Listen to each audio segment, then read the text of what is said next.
محمدا عبده وبعده اللهم صل وسلم على نبينا محمد في الأولين والآخرين اللهم صل وسلم على نبينا محمد في كل وقت وحين اللهم صل وسلم على نبينا محمد في الملأ الأعلى إلى يوم الدين قال ربي اشرح لي صدري ويسر لي أمري واحلل عقدة من لساني يفقهوا قولي وقل ربي أنزلني منزلا مباركا وأنت خير المنزلين لا إله إلا أنت سبحانك إنا كنا من الظالمين.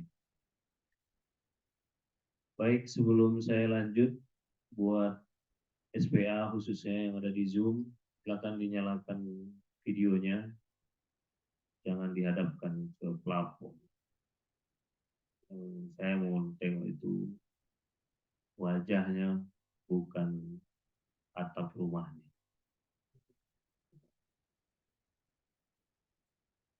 Terus ini MRL Masjid Rahmatanil Alamin yang belum nampak nih batang hidungnya. Tolong dinyalakan videonya.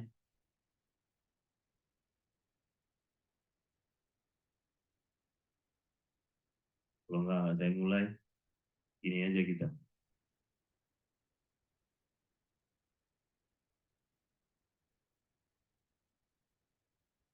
Ini Baitul Quran ini, Masjid Rahmatanil Alamin ini harus di absen ini. Kalau nggak nanti nggak lanjut kita bermitra kalau begini.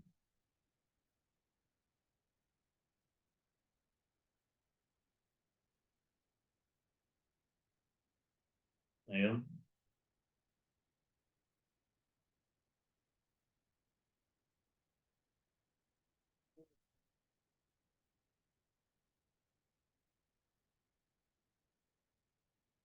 Silakan dikontak itu Masjid Rahmatanil Alamin. Harusnya di sana udah lebih terang daripada di sini. Karena Makassar lebih dulu 1 jam daripada kita. Kalau sekarang kita jam 5 harusnya di sana jam 6. Jadi atau jangan-jangan udah pada berenang di laut.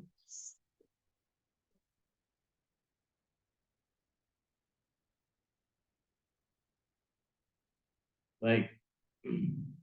Alhamdulillah, bersyukur kita kepada Allah Subhanahu wa taala. Lagi-lagi kemudian Allah masih berikan kita kesempatan untuk terus memperbaiki kesalahan-kesalahan kita dan menambah amal-amal soleh kita sehingga kelak bekal kita cukup ya, dan kemudian mumpuni untuk meminang surganya Allah. Amin amin ya rabbal alamin. Selanjutnya selawat berikan salam kepada baginda Rasulullah Sallallahu Alaihi Wasallam. Selawat yang kemudian kita niatkan lewat selawat ini mampu kemudian kita menumbuhkan cinta yang sebesar-besarnya kepada baginda Rasulullah Sallallahu Alaihi Wasallam. Lantas cinta itu berbuah rindu, rindu itulah yang akan menjadi bekal kita melawan segala nafsu dan segala fitnah di akhir zaman ini sehingga kita tetap istiqomah membersamai apa-apa yang sudah dicontohkan oleh baginda Rasulullah. Karena kita tidak bisa jumawa dan tak boleh jumawa mengatakan bahwa tanpa cinta dan rindu kepada baginda Rasulullah SAW kita bisa kemudian memegang erat risalah baginda Rasulullah SAW. Mungkin kita yang hari ini khususnya yang di depan mata saya ini yang ada di Masjid Muslim Bilioner, kita ngerasa tidak masalah buat kita, tidak ada tantangannya buat kita untuk mengikuti apa yang sudah dicontohkan oleh baginda Rasulullah SAW. Kenapa? Karena kita ada di kawasan Masjid Muslim Bilioner.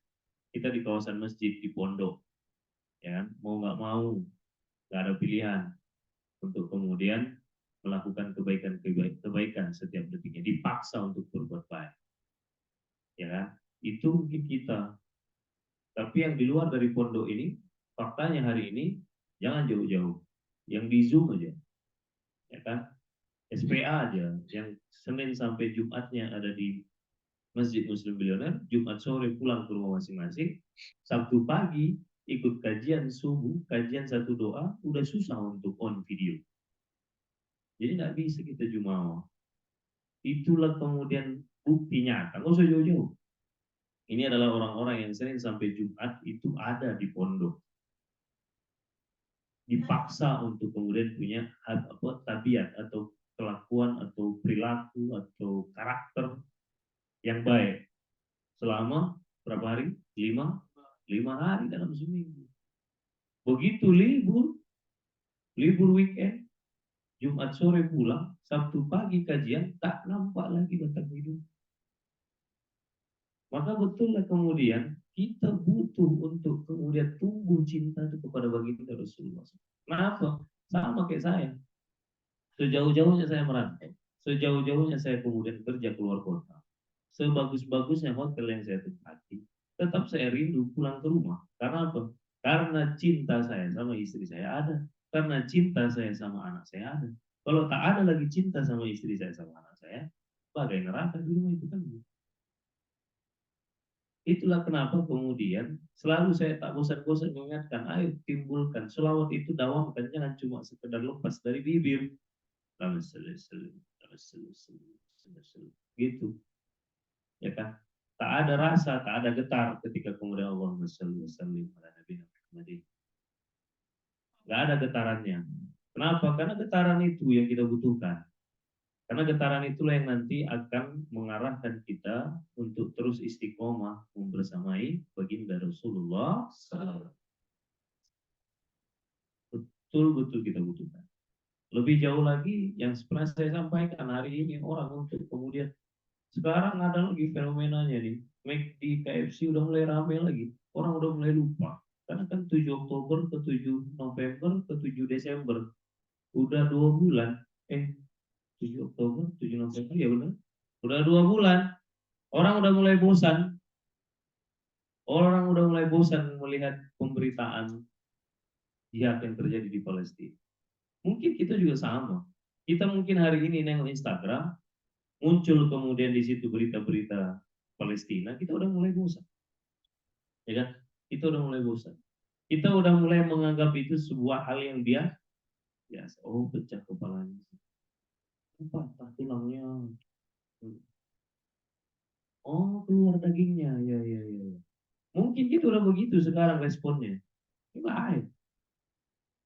Buktinya saya bilang, hari ini kalau saya lewat, saya selalu memperhatikan. Starbucks udah mulai berisi lagi. McD yang kalau saya pulang dari sini kan paling gampang itu nengok McD di Semplak itu. Apalagi lampu merah gitu kan. Paham. Paling gampang ya. Dulu awal-awal Oktober, November masih sepi. Paling satu mobil. Jarang. Sekarang, mulai ramai. Coba. Untuk meninggalkan sepotong daging saja, lebih cinta kepada baginda Rasulullah SAW, susah. Padahal tinggal beli aja. Ya kan? Beli aja. Ayam apa namanya? Ayam negeri. Beli aja ayam negeri pasar Jumat. Beli tepung agak 1 ton. Kalau memang pengen kali apa namanya ayam crispy kan, tinggal digoreng itu ayam 1 ekor pakai tepung 1 ton. Oh, crispy betul itu. Ya kan? Ya, kalau memang pengen kalian crispy itu kesel saya pengen. Tapi ini bukan perkara ayamnya, ini perkara kecinta, ini perkara keimanan. Ini bukan perkara ayamnya. Ini bukan perkara kopinya di Starbucks. Kopi di Starbucks 1 kali minum 50.000. Saya bilang mending Indo Cafe buatan Teh Sarah. Walaupun belum muncul gitu kan di meja, tapi jauh lebih enak. Apalagi yang rasa avocado, masya Allah itu aromanya luar biasa. Hah? Ya kan? Itu yang lebih baik daripada. Tapi ini bukan perkara kopi, lagi-lagi bukan perkara kopi. Ini perkara iman. Segitu kemudian dahsyatnya fitnah akhir zaman itu. Makanya ibu abang kakak semua, mari kita kemudian sama-sama banyak-banyak mendawamkan diri kita untuk bersolawat kepada baginda Rasulullah. Dinikmati solawat, dinikmati betul. Dipaksa untuk menangis karena solawat. Coba dibayang-bayangkan kemudian perjuangan baginda Rasulullah SAW. Kalaulah dulu sekali dihina Rasul, sekali ditonjok, sekali ditendang, sekali difitnah, nyerah, nyampe gak Islam dulu kita? Hari ini jangan kita sombong, jangan kita sok belagu karena kita aku ini karena aku soleh, enggak. hari ini kita bisa kemudian menikmati Islam karena Rasulullah SAW tak pernah menyerah dulu. Cobalah kalau kemudian Rasul itu nyerah, begitu pamannya meninggal, istrinya meninggal, tak ada lagi pembela, lari ke Taif, dilemparin orang pakai batu, nyerah, nyampe nggak Islam begitu? Nggak. Bisa nggak kita kenal surga begitu? Nah, jadi hari ini apa yang terjadi, apa yang kita rasakan, apa yang kita nikmati hari ini, kedamaian, ketentraman, ketenangan yang kita rasakan, itu karena jerih payah, keringat, tetesan darah baginda Rasulullah SAW. Maka kalau kita tak kemudian cinta sama baginda Rasul, apalah kemudian tak tahu dirinya kita jadi manusia. Manusia. Kalau kita kemudian bersolawat saja susah, betapa tak tahu dirinya kita jadi manusia. Baik, Bunda Bapak semua, sama-sama terus kita dakwahkan selawat itu menjadi sebuah kebiasaan buat kita semua. Baik, kenapa saya sampaikan seperti itu? Karena ada 3 golongan orang yang kemudian sejak di dunia Allah lipat gandakan azab baginya. Sejak di dunia, belum lagi ketemu akhirat. Masih hidup dia di muka bumi ini, udah Allah lipat gandakan azab buat dia. Oke. Terus Allah jamin tak ada penolong baginya satupun. Tak akan ada yang nolongin dia pokoknya. Ya. Jadi pertama apa? Azabnya dilipat gandakan. Ya, azabnya dilipat gandakan. Sejak mana? Sejak hidup di dunia sampai di akhirat. Jadi semenjak dia hidup di dunia, dia udah merana. Semenjak hidup dia di dunia, dia udah tersiksa, baik itu secara fisik ataupun secara batin. Jaminannya dari Allah. Terus yang kedua, Allah jamin tak akan ada penolong baginya.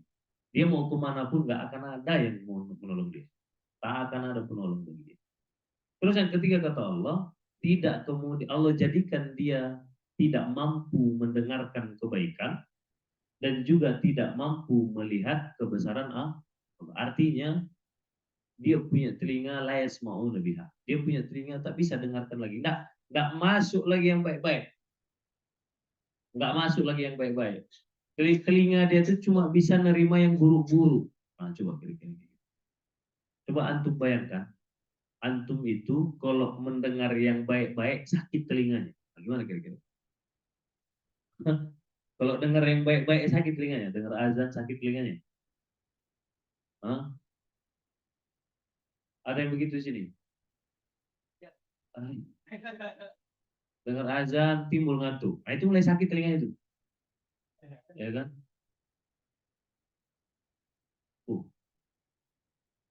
Bening ya kopi.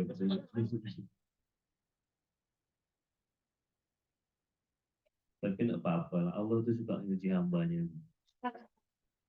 Ya kan? Menurut saya yang terbaik buat saya kopi. Tapi menurut Allah air pun tidak apa-apa. Alhamdulillah. Ini kayaknya ujian dari materi saya majelis Botram kemarin.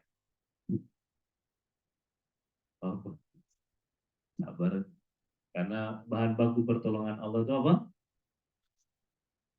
Sabar tambah sholat sama dengan pertolongan Allah. Tak sabar tambah tak sholat sama dengan tak ditolong Allah. Gitu kan rumusnya kan? Sabar tambah sholat sama dengan pertolongan Allah. Tak sabar tambah tak sholat sama dengan tak cium surga. Tak dapat pertolongan. Surat Al-Baqarah ayat 45. Wasta'inu bisabr. Baik, lagi balik kita ke pembahasan kita. Yang pertama tadi apa tadi? Azabnya dilipat gandakan. Sejak kapan? Sejak dulu. Masih hidupnya dia, masih bernafasnya dia, sudah disiksa sama Allah. Yang kedua, tak ada penolong bagi dia. Yang ketiga, telinganya tak mampu lagi yang dengar yang baik-baik. Sakit telinganya kalau dengar yang baik-baik. Ya kan? Sengsara loh orang yang begitu tuh. Ya, sengsara tuh. Terus matanya juga tak mampu lagi melihat kebesaran. Nah, begitulah kalau kita sabar pertolongan Allah itu cepat datang. Maka kemudian ya. Ya. Saya minta kopi dikasih Allah kemudian kopi sama air putih. Ini maksudnya kalau kopinya habis biar nggak seret minum air putih. Biasanya habis ini biasanya ada.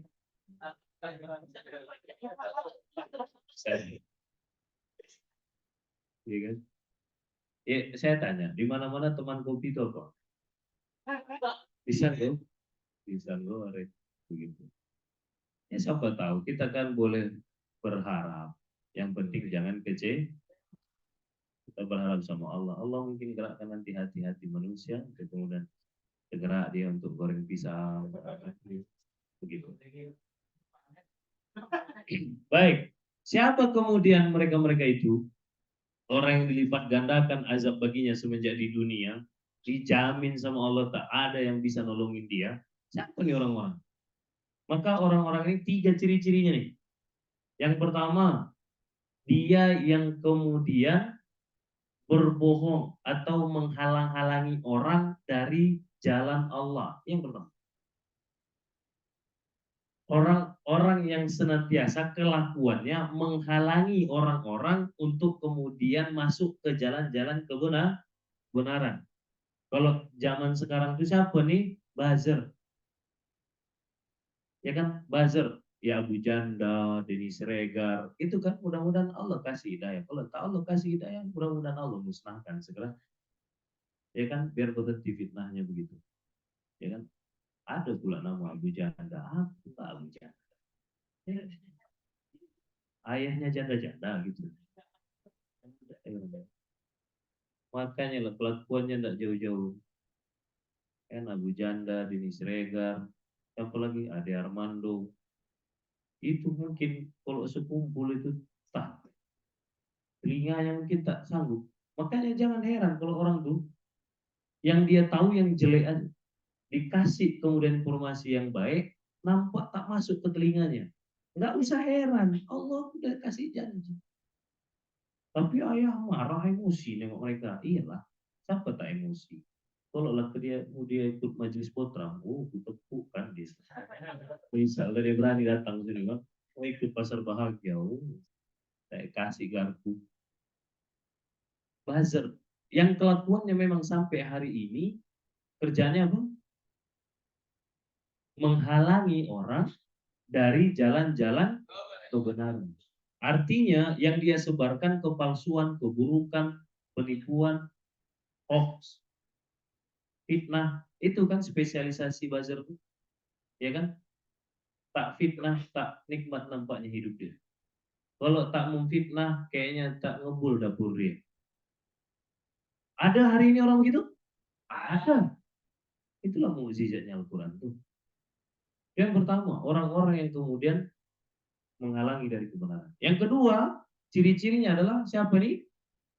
Orang-orang yang kemudian ada orang yang udah istiqomah dalam kebenaran, sama dia dibengkokkan.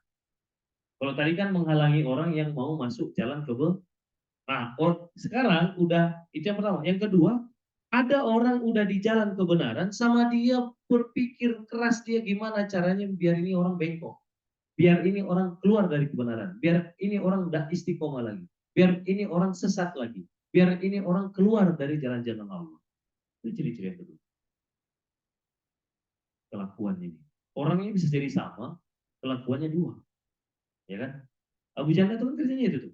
Satu, menghalangi orang mendapatkan informasi kebaikan. Yang dua, orang-orang yang mendapat informasi kebaikan dipengaruhi sama dia, dihasut sama dia, biar keluar dari kebenaran. Ya kan? Abang nih nyebut merek dari tadi. Ya dah, bosan saya, capek kan. Hujan, makin kesini makin menjadi-jadi. Ya kan? Nah, biar antum tahu, pakai merek-merek lagi, ini kan internal nih.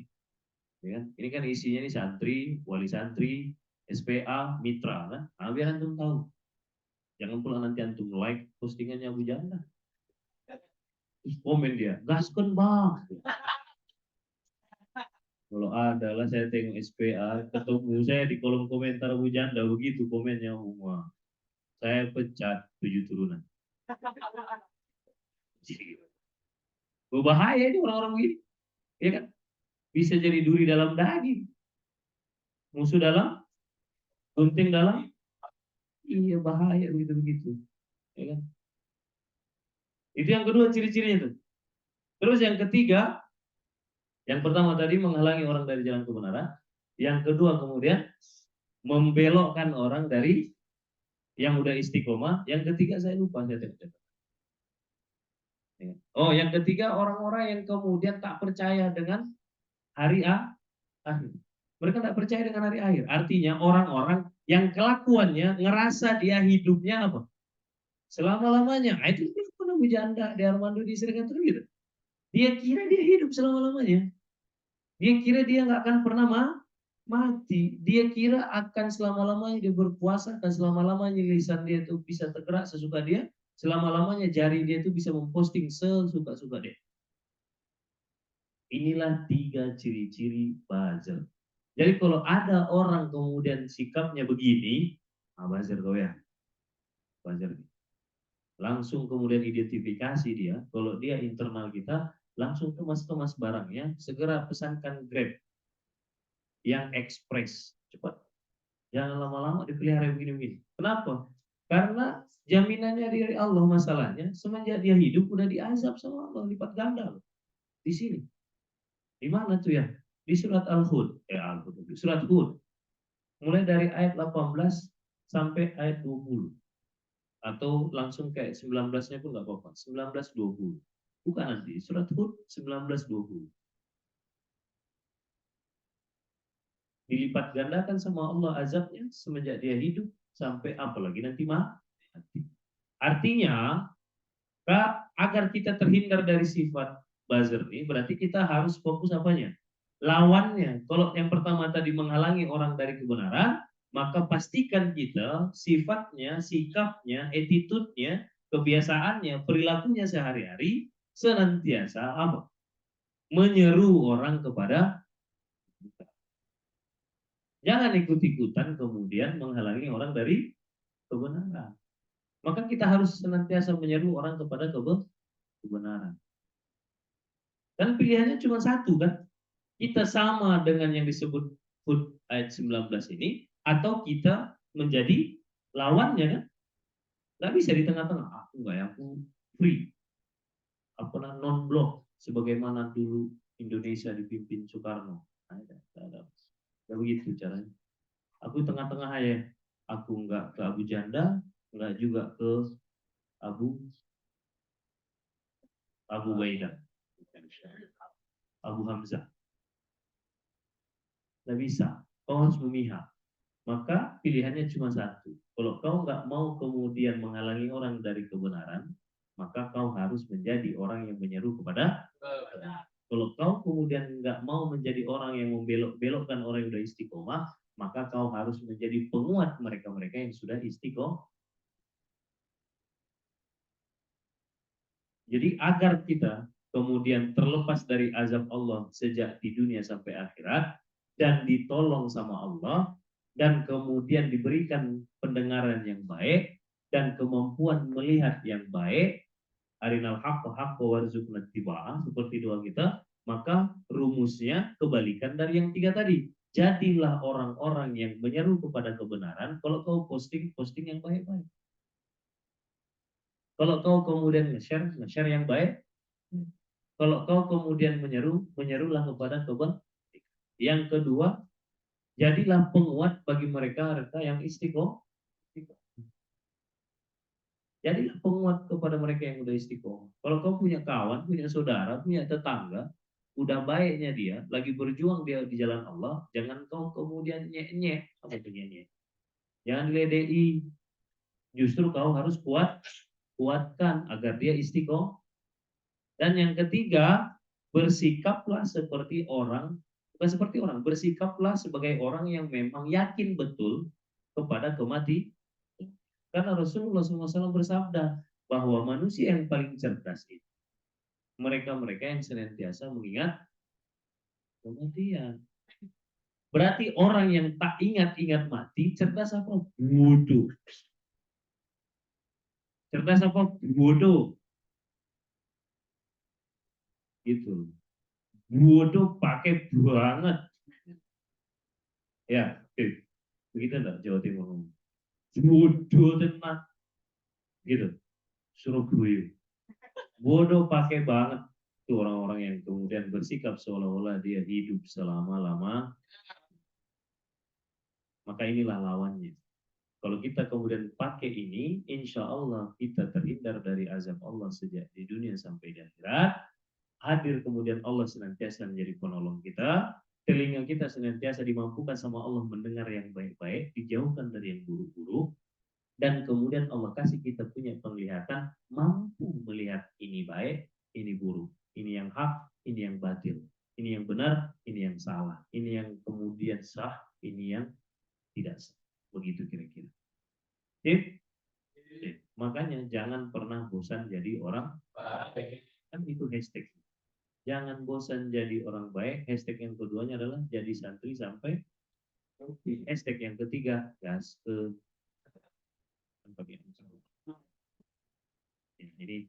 ini ciri-ciri ntar lagi mau touring. Begitu. Baik, itu aja yang mau saya sampaikan. Singkat kali. Iya, karena nampaknya Kopi udah manggil-manggil. Tapi pisau goreng tak datang-datang. Itu yang mau saya sampaikan karena ini santri-santri mau diklat ya. Santri-santri mau ikut diklat. Jadi segitu saja. Bunda semua, ya bunda yang di rumah mau doa karena santri-santri hari ini mau ikut diklat. Doakan agar mata mereka terbuka, telinga mereka kemudian terbuka, dan badan mereka bisa berdiri tegak. Karena nanti pembicaranya saya, jangan sampai saya tengok. Saya akan ngomong karena saya tahu itu nanti panggungnya Umul Qura. Karena saya nggak akan tegur di situ. Tapi saya tunggu di gerbang. Pakai tongkatmu. Saya suruh tuh langsung. Nah, tadi saya tuh. Jadi doakan mereka nanti ikut diklat itu matanya terbuka, telinganya terbuka, badannya tegak. Ya, jadi siapa tuh kondisi awas toh, boleh begitu. Nah, jadi itu ya ibu napa kakak semua, mudah-mudahan mereka nanti dapatkan ilmu yang bermanfaat. Amin. Begitu yang baik ini ada mim, enggak ada? Enggak ada ya? Udah bosan ya? Oh ibu enggak ada ya? Baru diingatkan untuk istiqomah udah. Oh memang tidak ada mim. Baik. Yang baik datang dari Allah, yang salah-salah pasti datang dari saya. 3 poin tadi kita ingat-ingat karena ini musimnya, apalagi ini mau pemilu, pasti buzzer di mana-mana. Ya, buzzer di mana-mana. Karena mungkin mereka dapat siramannya udah mulai banyak kan. Kuota mereka mungkin unlimited, ya kan? Iya, wifi mereka tetap kencang di mana-mana pun mereka berada. Nah, maka kita wifi-nya harus kita kencangkan. Wifi-nya kita apa? Online dengan Allah Subhanahu wa taala. Ya. Online kita dengan Allah Subhanahu wa taala, tetap kita berjuang antisipasi, kasih tahu saudara-saudara. Jangan sampai saudara-saudara kita termakan hoax buzzer-buzzer. Kenapa? Karena mereka surat Hud ayat 19 sampai 20. Jangan sampai kita masuk kepada golongan itu, kita harus menjadi golongan yang berlawanan dengan itu. Amin amin ya robbal. Segemuk-gemuknya ikan pasti ada tulangnya, sekurus-kurusnya ikan pasti ada daging. Ambil dagingnya, buang jauh-jauh tulang. Ya, ambil yang baik, buang yang jangan bosan jadi orang. Jadi santri sampai gas. Assalamualaikum warahmatullahi wabarakatuh.